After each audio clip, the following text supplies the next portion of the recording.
नमस्ते दोस्तों। इस वीडियो में बात करेंगे कि मैथ और रीजनिंग की तैयारी कैसे करनी है ईपीएफओ एपीएफसी 2026 के लिए। देखिए, ये वाला सेक्शन सबसे टफ पड़ता है उन लोगों के लिए जिनकी मैथ रीजनिंग अच्छी नहीं होती। तो मैं आपको बताने वाला हूँ कि किस तरह से मैथ के प्रश्न कितना आए थे, कौन से टॉपिक से आए थे, कौन से टॉपिक इंपॉर्टेंट है जिनको आपको तैयार करना है। और प्रश्न थोड़े सामान्य होते हैं, जनरल मैथ के होते हैं। इतना ज़्यादा टफ प्रश्न यूपीएससी नहीं पूछती है, लेकिन बस थोड़ी सी कंसेप्चुअल अप्रोच अगर आप लगाते हैं तो वो आसानी से सॉल्व हो सकते हैं। तो कौन कौन से टॉपिक से प्रश्न आए और कितने प्रश्न आए मैं आपको बताता हूँ। देखिए, ये है वो पूरा पेपर और इस तरह से प्रश्न थे। और ये कौन कौन से सेक्शन से आए हैं मैथ के मैं डिस्कस करते हैं। देखिए,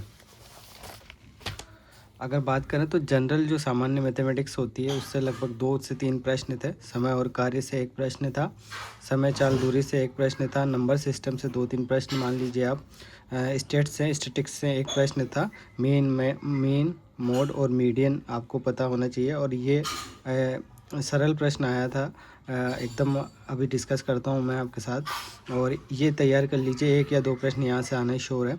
पासा का एक प्रश्न था, कैलेंडर का एक प्रश्न था, टाइम और प्रोपोर्शन का एक प्रश्न था, परसेंटेज का एक प्रश्न था और रीजनिंग के 2 से 3 प्रश्न थे। इस तरह से टोटल 15 प्रश्न थे। और देखिए, स्टेट्स का एक प्रश्न आया था, उसको डिस्कस करते हैं। प्रश्न क्या था, ये था। देखिए, आप देखिए, एक परीक्षा में 16 विद्यार्थी के अंक इस प्रकार है, 19, 4, 4, इस तरह से जो इंडिविजुअल सीरीज दी हुई थी और आपको उसका समांतर माध्य और माध्यिका में अंतर बताना था। तो देखिए, मीन क्या होता है और मीडियन क्या होता है ये आपको पता होना चाहिए। आप स्टैटिस्टिक्स पढ़ी होगी आपने, तो माध्य कैसे निकाला जाता है। तो ये जो दिया हुआ था इसको आपको एक इंक्रीजिंग ऑर्डर में लिखना था, इस तरह से अरेंज करना था और उसके बाद इनका टोटल करना था, आंकड़ों का योग बटा आंकड़ों की संख्या। तो इनका योग होगा 168 और टोटल ये नंबर है 16। तो इस तरह से ये तो माध्य जो एवरेज होता है वही माध्य होता है इंडिविजुअल सीरीज में। उसके बाद इसका मीडियन कैसे निकालेंगे, माध्यिका कैसे निकालेंगे, इसको जब हम इंक्रीजिंग ऑर्डर में लिखते हैं तो जो बीच वाला नंबर होता है वही मीडियन होता है। यदि संख्या सम में है तो 2 नंबर आते हैं, उन दोनों को जोड़ के 2 का भाग देने से मीडियन आ जाता है। जैसे ये 9 और 11 बीच का नंबर है, तो इनके बीच का निकालने के लिए 9 और 11 डिवाइड बाई 2 करेंगे तो 10 आ जाएगा। इस तरह से 10 और 10.5 में आपको 10 माध्य और माध्यिका में आपको अंतर बताना था, जो 0.5 हो जाएगा। और बहुत ही सरल प्रश्न था, इसका आंसर ये हो जाएगा 0.5। इस तरह से हर प्रश्न को डिस्कस करेंगे और मैथमेटिक्स के सारे टॉपिक डिस्कस करेंगे। और जो इम्पोर्टेंट प्रश्न है वो मैं लेकर आऊँगा इस सीरीज़ में, मैथ और रीजनिंग की। और सी सेट के प्रश्न लेकर आऊँगा जो आने की पूरी संभावना है।